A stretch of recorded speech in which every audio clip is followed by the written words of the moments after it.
Hi, I'm Gabby with Bearcast Media and Queen City Sessions. I'm Austin. I'm Mark. I'm Brendan. And I'm Payne, and we're Jim Trace and the Makers. So for people who don't know, how did you guys get your name?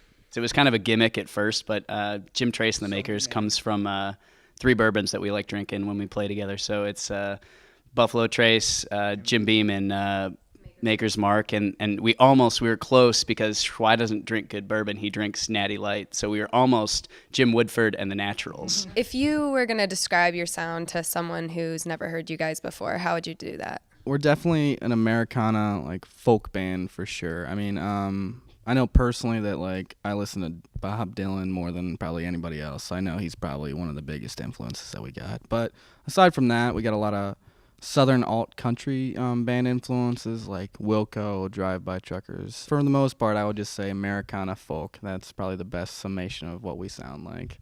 If you guys could open for anybody in the world, either dead or alive, who would it be?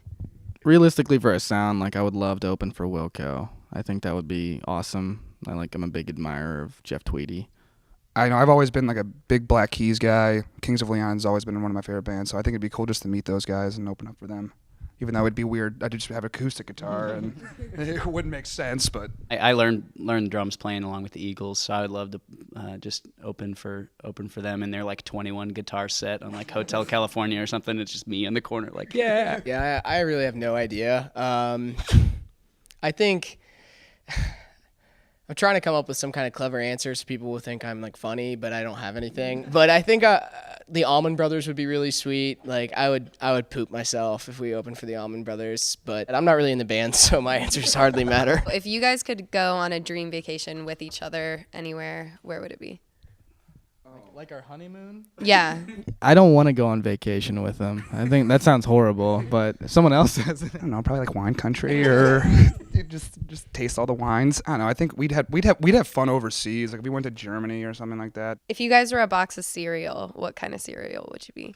So I'm the food connoisseur in the band, and I would probably be a cereal that had a nice coloring book kind of thing on the back, the little treasure hunt crossword puzzle. When I think about bands practicing, I think of in their parents' garage and getting yelled at because they're too loud. Where do you guys practice, or do you ever have problems like that?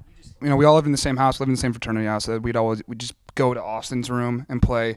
But then when we took on this project, we moved to his garage, very luxurious garage.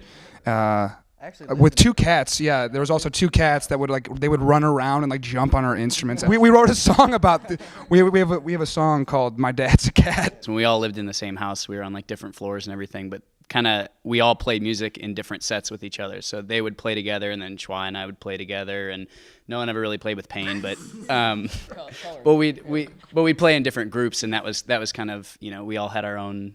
We can play these 6 songs, and we can play we could play these 10 songs at a show or whatever. But then it kind of turned into, all right, let's just all sit down at the same time, figure out what our sound's going to be like, how are we going to put spin on the cover music that we play, and then these two started writing a lot of the original stuff. So that's kind of how we figured out that we could even be a band, is just because we were all in the same place. So truly a garage start to the group.